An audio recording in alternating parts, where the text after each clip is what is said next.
మా అమ్మ ఎందుకిలా అరుస్తుందా అనుకునేదాన్ని ఒకప్పుడు చెప్తుంటే 12 సంవత్సరాల క్రిందట. కానీ అప్పుడులో చెప్పిన మాట వినుంటే బావున్నేమో అని ఇప్పుడు అనిపిస్తూ ఉంటుందనమాట. ఎన్నో సార్లు చేతిలో విద్యుండాలని చెప్పి టైలరింగ్ క్లాసెస్‌కి పంపించేది. ఎంతమంది దగ్గర డబ్బులు కట్టినా కూడా నేను సరిగ్గా నేర్చుకునేదాన్ని కాదు. నాకు నేర్పించిన మేడమ్స్ కూడా అలాంటోళ్ళే. 10 రోజులు లాడాలు కుట్టిచ్చేవారు. ఆ కుట్టు గాని తిన్నంగా పడకపోతే కుట్లు మొత్తం ఇప్పించేవాళ్ళు. మేడము లాడా కుట్లు సరిగ్గా అయిపోతే ఇప్పమని చెప్పేది. అప్పుడు మాత్రం మేడం జబ్బ కొరికేయాలనిపిచ్చేది నాకైతే. ఇంకో దగ్గర జాయిన్ అయితే ఇంకొక మేడము చేతి పని నేర్పించేది. ఒక వారం 10 రోజులు. అవి కూడా నాకు సరిగ్గా వచ్చేవి కాదు. సరిగ్గా ఎయకపోతే మళ్ళీ హుక్స్ మొత్తం ఇప్పేసి, కాజా మొత్తం ఇప్పేసి మళ్ళీ ఫస్ట్ నుంచి నేర్పించేది. మొత్తానికి నేను లాడాల దగ్గర, కాజాల దగ్గరే ఉండిపోయాను.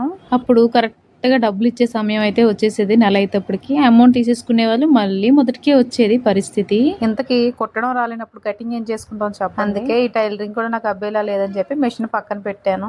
ఎప్పుడు తుడవడం, ఎత్తి పెట్టడమే నా పని. మళ్ళీ మిషన్ ఎక్కడ పాడైపోతుందో అని చెప్పేసి ఎప్పటికప్పుడు సర్వీసింగ్ చేయిస్తూ ఉంటాను. మళ్ళీ దానికి మోటార్ ఒకటి. ఒకప్పుడు దీనికి ఒక సమయం వస్తదిలేండి. అప్పుడు కుడదాం దీని మీద మనం ఏదో ఒక డ్రెస్.